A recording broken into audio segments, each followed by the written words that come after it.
मनीष कश्यप के बूते में इतनी औकात नहीं है कि अपनी पेज को वापस ला सके। सेना लिया, बख्तर लिया, भाला लिया और बहुत जोरदार भाषण दिया कि चलो संजय जायसवाल को हरा देना है, हमें लड़ाई लड़नी है। अब वहां पर जाके सेना को कहा कि तुम लोग लड़ो, हम संजय जायसवाल की तरफ से भाला फेंक। विपिन सर है, मैथ बस्ती वाले विपिन सर ऐसा ही नहीं बोलते हैं मनीष कश्यप ने धोखा दिया। ऐसा कोई सगा नहीं जिसको भाजपा ने ठगा नहीं। 50 लाख रोजगार देने वाले थे बिहार को, अब देखिए उनका खुद का रोजगार खतरे में है। जहाँ 10 लाख कमा रहे थे अब 1 लाख नहीं कमा पा रहे हैं। तय था हर घर में रोशनी होगी, यहाँ तो चिराग भी मयसर नहीं। आप अपने अंदर के आत्मा को जगाइए, आपने अपने अंदर आत्मा को मार दिया है। उसी जनता के बीच में जाए और गोर पकड़ के, जैसे चुनाव में प्रतिनिधि करता है ना, माता जी पाए लग रहे हैं, ये कर रहे हैं, गोर पकड़ कर जनता से माफी मांगे कि अब हमको राज्यसभा का भी सदस्य बना देगा, तो मनीष कश्यप आपका बिकने वाला नहीं है। ऐसा कोई सगा नहीं जिसको भाजपा ने ठगा नहीं। ये हम नहीं कह रहे, ये कह रहे हैं मनीष कश्यप।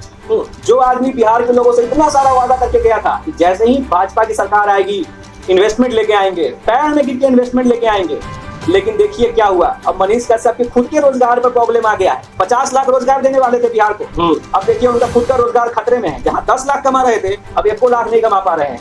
नौकरी देने की बात कर रहे थे, जो दिए हुए थे वो भी खत्म हो गया। क्या कहना चाहिएगा? देखिए बिहार में एक कहावत है, दो नाव की सवारी, और उसके आगे का लाइन तो आप जानते ही हैं कि दो नाव की सवारी जो करता है उसका पैर फट के अब वो 4 हो ही जाता है। मनीष कश्यप असल में पत्रकार अपने आप को कहते थे, असल में वो पत्रकार नहीं थे, इस पर हमारी असहमति है। लेकिन मान लीजिए वो पत्रकार थे भी, तो एक तरफ तो एक पैर अपना पत्रकारिता के नाव पर रखे हुए थे और दूसरा पांव राजनीति पर रखे हुए थे, राजनीतिक नाव पर। और वो चाहते थे कि दोनों नाव की सवारी एक साथ में करें, और इसके कारण कभी ये नाव डगमगाता था तो इसको खींचते थे, जब ये नाव डगमगाता था तो इसको खींचते थे, और ये दोनों नाव उनको बीच में खींचते हुए ले गया। कहाँ तो तय था हर घर में रोशनी होगी, यहाँ तो चिराग भी मयसर नहीं।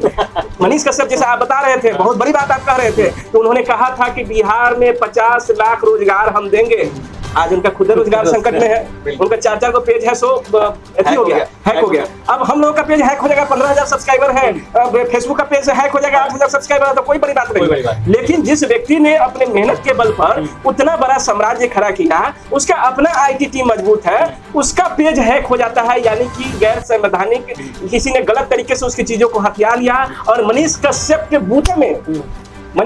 बूते में इतनी औकात नहीं है कि अपनी पेज को वापस ला सके। सुन लीजिए बिहार की जनता, अपने आप को सन ऑफ बिहार कहने वाला व्यक्ति बिहार के साथ जो ईमानदारी बरतनी चाहिए थी वो कहीं ना कहीं नहीं बरता है, और ऐसे लोगों के जाल में फंस के रह गया है जहां पर उसको तो अपना रोजगार का कोई ठिकाना नहीं है। एक वीडियो में हम देखे हैं, रो रो के कह रहे थे कि भाई स्टाफ को देने के लिए सैलरी नहीं है, हमारे पार्टनर को सैलरी नहीं मिल रहा है, हम अपना सैलरी विड्रॉ नहीं कर पा रहे हैं, बहुत दिक्कत में है, बहुत कष्ट में है। सरकार में के लोग चाहते थे मेरा चैनल आधा 1 घंटा में वापस आ जाता, लेकिन नहीं आ रहा है। चुनाव तक सब मेरा यूज किया है भाई। अब मेरे को एक बात बताइए, भाजपा अपने सहयोगी जिन अगर मनीष कश्यप सपोर्ट नहीं करते तो हो सकता है कि उस जगह से भाजपा का कैंडिडेट चुनाव हार जाता। वैसे लोगों को भी भाजपा अगर सपोर्ट नहीं कर रही है, मदद नहीं कर रही है, तो आम जनता क्या मदद करेगी? ये भाजपा की तो बात दूसरी है, बात यहाँ मनीष कश्यप की चल रही है, जो अपने आप को भाजपा तो राजनीतिक पार्टी है, चुनाव जीतने के लिए साम दाम दंड भेद लगाएंगे, उसके पक्ष में जो लोग हैं वो भी लगाएंगे, और जो जितने माने जो भाजपा पार्टी के कैंडिडेट रहेंगे वो भी लगाएंगे, वो अपना लगाए। लेकिन मनीष कश्यप कोई दूध पीता बच्चा नहीं ना है कि उसको चॉकलेट लो, चॉकलेट चूस लो, लॉलीपॉप चूस लो। लॉलीपॉप मनीष कश्यप को लगाया तो उनसे पहुंच गया है जेपी नड्डा जी, मैं बिहारी सब पर भारी, और करके है सो चुनाव लड़ा। एक बात मैं याद दिलाना चाहूंगा कि जब वो गए थे तो हाथ में गीता था, गीता उनको दिया गया था जब मनीष कश्यप मिलने गए थे जेपी नड्डा जी से, और गीता के उस पे रास्ते पे ही चला जा रहा है। देखिए आपको याद होगा जब चुनाव लड़ रहे थे मनीष कश्यप, मैंने कहा था कि चुनाव जीत गए तो मूंछ मुड़ा लेंगे, जिस दिन चुनाव अगर जीत गए उस दिन हम मूंछ मुड़ा। दूसरी बात हमने कहा था, चुनाव तो जीते नहीं, मैदान छोड़ के भाग गए। यदि कोई व्यक्ति सच्चा योद्धा है तो कभी भी मैदान छोड़ के पीछे नहीं हटता। उसने सारे सैनिकों को वहां मैदान में छोड़ दिया और अपने आप जिसके खिलाफ लड़ रहे थे, मालूम चला कि सेना लिया, बख्तर लिया, भाला लिया और बहुत जोरदार भाषण दिया कि चलो संजय जायसवाल को हरा देना है, हमें लड़ाई लड़नी है। अब वहां पर जाके सेना को कहा कि तुम लोग लड़ो, हम संजय जायसवाल की तरफ से भाला फेंकेंगे, हम चार्टर पे चलेंगे, चार्टर प्लेन पर चलेंगे, हम मनोज तिवारी के साथ चार्टर प्लेन को उड़ के जा रहे हैं, ठीक है। अब वहां से उड़ के वापस आ रहे हैं। अब तो चुनाव खत्म हो गया है, बउआ चार्टर प्लेन क्या, अब मनोज तिवारी अपना एक्सयूवी में भी बैठा के नहीं घुमाएंगे। अब जो है सो आपकी वैल्यू, वही जनता आपको वैल्यू दिया था, उसी जनता को छोड़ के चले गए। जो सेना आपके साथ लड़ाई में उतरा था उसी सेना के खिलाफ में आप खड़े हो गए और भाजपा का करने लगे। ये जो विपिन सर है, मैथ बस्ती वाले विपिन सर ऐसा ही नहीं बोलते हैं, मनीष कश्यप ने धोखा दिया है। और देखिएगा आज भी जब इंटरव्यू दे रहे हैं तो मनीष कश्यप को जनता का दर्द नहीं दिखाई दे रहा है, करुणा नहीं दिखाई दे रहा है, बेरोजगारी नहीं दिखाई दे रहा है। वो कह रहे हैं कि हमारा पेज हैक हुआ है, भाजपा वाला मदद नहीं किया है, इसलिए हम भाजपा के खिलाफ। पहले 10 लाख आ रहा था, अब 2 लाख आ रहा है, 1 लाख आ रहा है, तो हमको चाहिए। ये कौन सा बात हो गया भाई कि हमारा नुकसान हो गया तो हम आपका खिलाफत करेंगे, और जनता का नुकसान हो गया तो आप बीजेपी में मिल जाएगा? हैं? ये क्या ईमानदारी हुआ? अभी भी हम मनीष कश्यप को कह रहे हैं कि आप अपने अंदर के आत्मा को जगाइए। आपने अपने अंदर आत्मा को मार लिया है।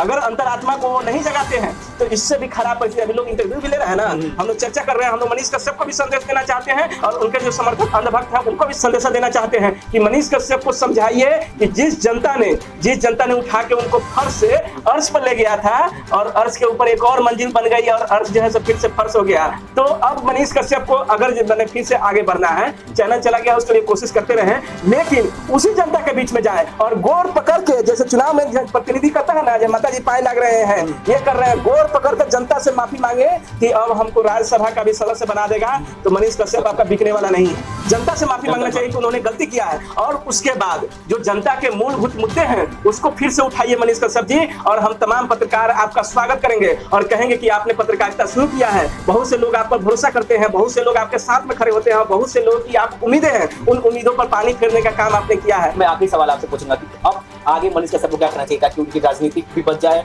नौकरी भी चलता रहे, पत्रकारिता भी चलता रहे, सब कुछ अच्छे से चलता रहे? क्या उनको करना, क्या स्टेप लेना चाहिए? देखिए, उनके चैनल पर जो फॉलोअर है, ठीक है, फेसबुक का 4 पेज हैक हो गया, वो तो वापस भी आ गया है, तो वापस आ गया है। उन पर जो चैनल पर जो फॉलोअर है, वो चैनल पर फॉलोअर उनके तेवर का है, उनका फॉलोअर है, और वो चाहेंगे कि हम राजनीति करें। और हमारे यूट्यूब का बहुत खराब चीजें है, अखबार नहीं है कि जो खरीद रहा है वो खरीदता रहेगा, भले संपादक चल जाए आ जाए, कोई फर्क नहीं पड़ता है। यूट्यूब का अलग मामला है, यहाँ पर जो बोलेगा वही दिखेगा।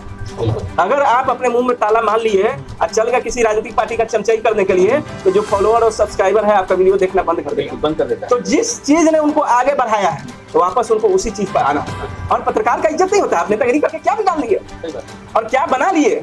ना कुछ बनाए ना कुछ बिगाड़े, तो राजनीति किस चीज के लिए? पत्रकारिता देश का लोकतंत्र का चौथा स्तंभ है। जैसे विधायिका है ना, न्यायपालिका है ना, कार्यपालिका है ना, तो पत्रकारिता मजबूत काहे नहीं हो सकता है? और पत्रकारिता देश को दिशा और दशा क्यों नहीं तय कर सकता है? और ये सब हम लोग को भरोसा करके चलना चाहिए। और मनीष कश्यप, मैं आपको कहना चाहता हूँ कि जिस दिन आप पत्रकारिता को अपना लीजिएगा, ये मोदी जी आके आपको सैल्यूट करेंगे, आपको देश का राष्ट्रपति आपको है सो सही जगह पर बैठाएगा। बस ईमानदारी का रास्ता अपना लीजिए, स्वार्थ और लालच से दूरी बना लीजिए और जनता के उन मुद्दों को उठाना शुरू कर दीजिए, जैसे हम लोग अभी कर रहे हैं डी पीपल वॉइस के माध्यम से। अगर आप लोगों को हम लोगों का प्रयास और यह वीडियो सही लगे तो अपने लोगों तक पहुंचाइए और मनीष कश्यप तक पहुंचाइए कि वो बिहार की आवाज जो सन ऑफ बिहार कहते थे, असल मायने में सन ऑफ बिहार बनकर दिखाएं। चलिए, बहुत बहुत धन्यवाद रोहित जी आपका। आप देख रहे डी पीपल वॉइस। अगर आपको हमारी वीडियो अच्छा लगा हो तो प्लीज इसको लाइक कीजिएगा, अपने दोस्तों के साथ शेयर कीजिएगा, और अगर आप वीडियो फेसबुक पर देख रहे हैं तो हमारे पेज को फॉलो कीजिए, और अगर आप यूट्यूब पर देख रहे हैं तो हमारे चैनल को सब्सक्राइब कीजिए। बहुत बहुत धन्यवाद। बहुत बहुत धन्यवाद शशांक जी, आपने इस मुद्दे पर मुझे अपनी बात रखने के लिए बुलाया, और आपके दर्शकों को भी बहुत बहुत धन्यवाद। बहुत बहुत धन्यवाद।